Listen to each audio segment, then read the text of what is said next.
Welcome back, Outlaws. On today's episode, we're going to be going over the S.O.G camp axe, so stay tuned.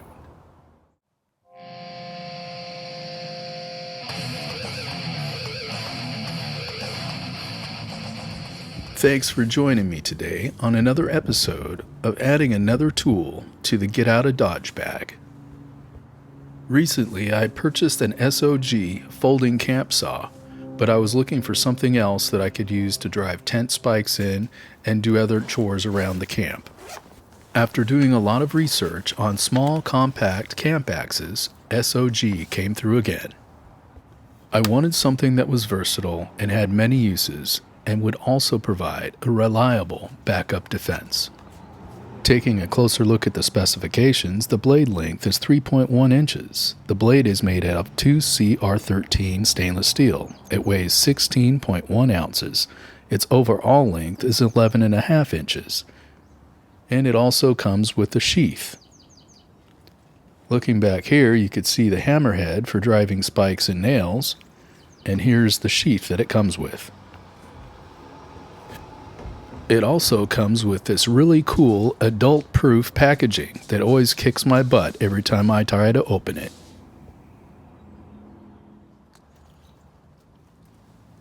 Being careful, I always usually use a razor blade that's extremely sharp to open these packages, because if I use scissors or a knife, I always slip and end up cutting myself on the sharp plastic.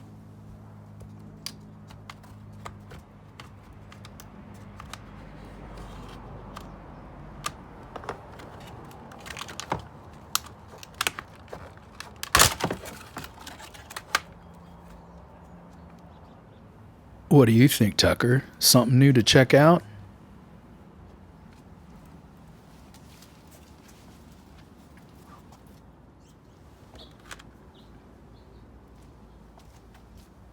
Let's take a little closer look at this.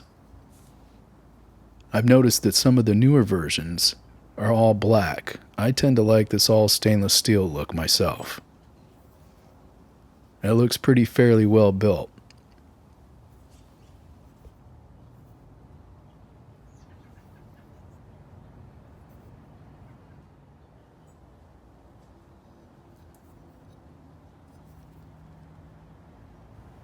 The factory edge they put on this is pretty sharp. It's ready to go right out of the box, but it won't give you that hillbilly shave.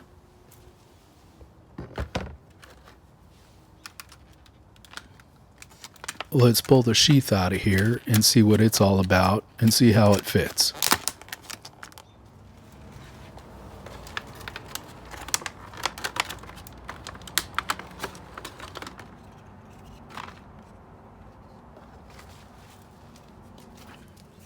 It looks like it's made out of glass reinforced nylon, the same material that the handle's made out of.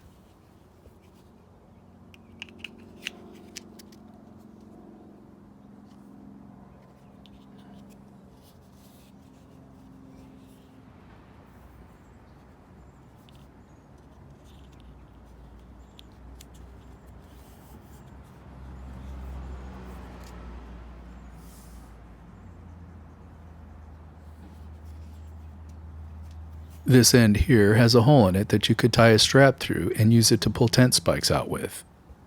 It says here, designed for hammering and chopping, this compact axe makes a great outdoor tool. Well, I guess we're just going to have to put it to the test.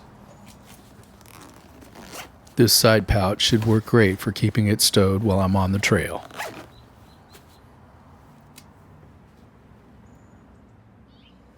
Let's head down to the bottom 40 where I have the wood pile and some other things that we can test it on.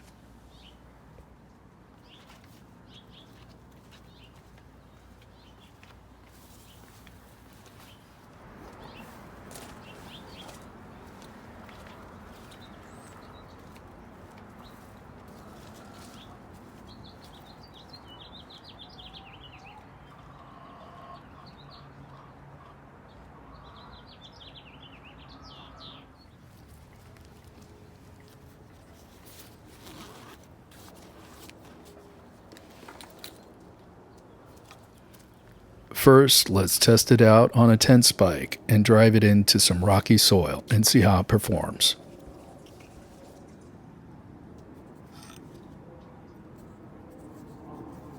Looks like a fairly large surface for driving nails and spikes. Let's give it a shot.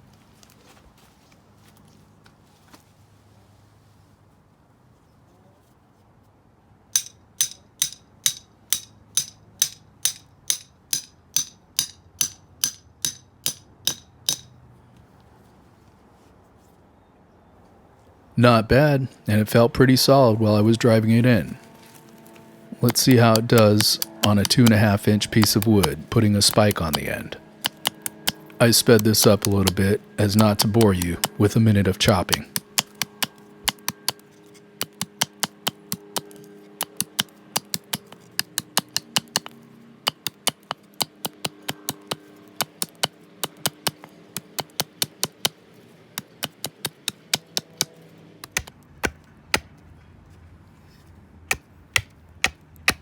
That worked out pretty good, and it was easy to control.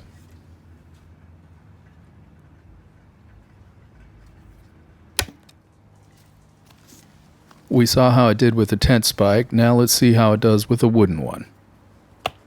You might find yourself in a position that you don't have metal tent spikes and you'll have to fabricate your own out of wood. This is a good test to see how that works.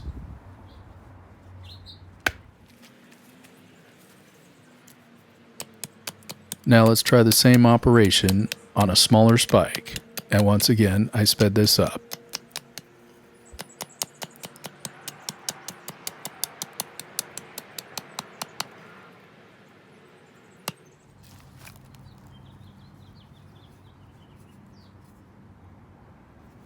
Let's drive this one in too, just for a little comparison between the two different sizes of stakes.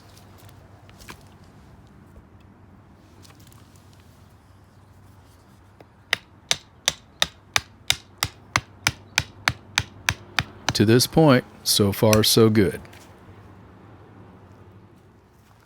Now, let's try something a little larger.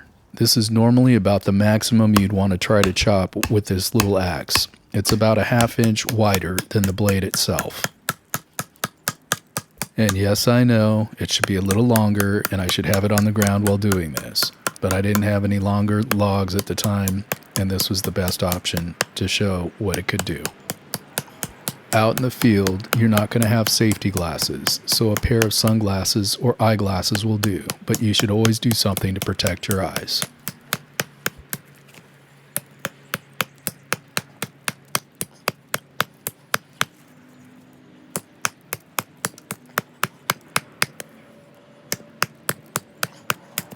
This was fairly hard wood, and it was a good test to see how it would perform. Looked like it did pretty good. This blade is sharp, so you should always put the sheath on when you're not using it to protect yourself from being cut and accidentally damaging the blade if you drop it.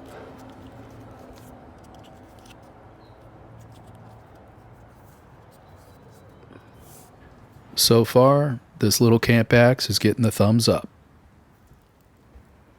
And what do you think, Tucker? 3 licks? That's an A+. Now let's try some different diameters of wood, just straight chopping it to see what it'll do. After a few times of using this, learning the downward force, I'll get better at figuring out how much I need just to do it in one chop.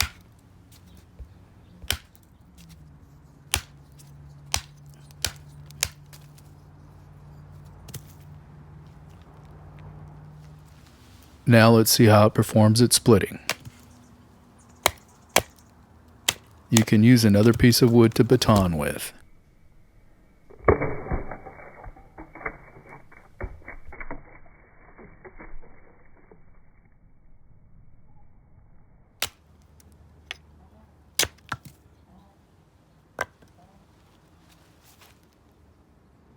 This stainless steel sheath has a surface that can be used while batoning. As the axe gets deeper into the wood, the hammer part is buried. You can also use this for driving in nails. That's a little soft in the center. Let me move one further out where it's harder and see how it does.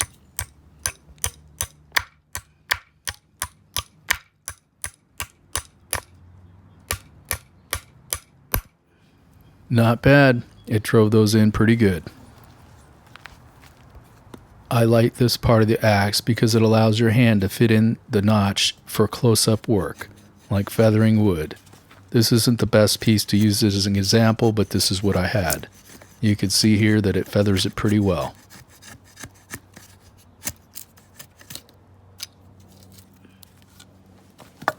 Next, let's see how it does for some really fine work, like shaving off pieces of fat wood. If for some reason you don't have access to a sharp knife, this will do in a pinch.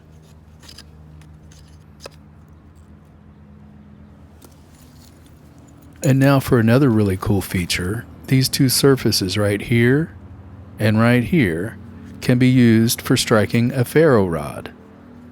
Let's see how it does with that.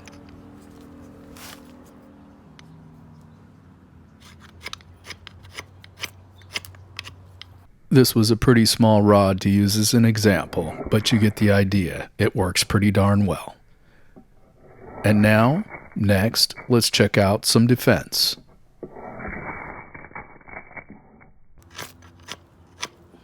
Hi, test dummy Brandon.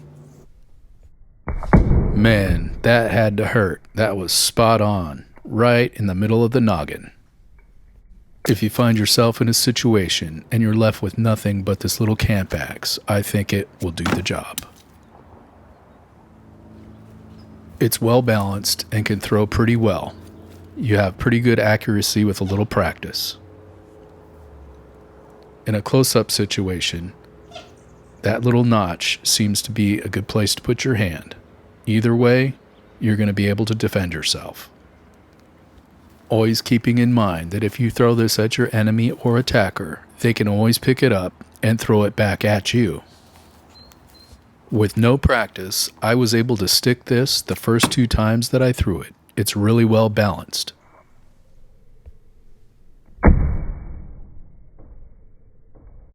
Reviewing the features again.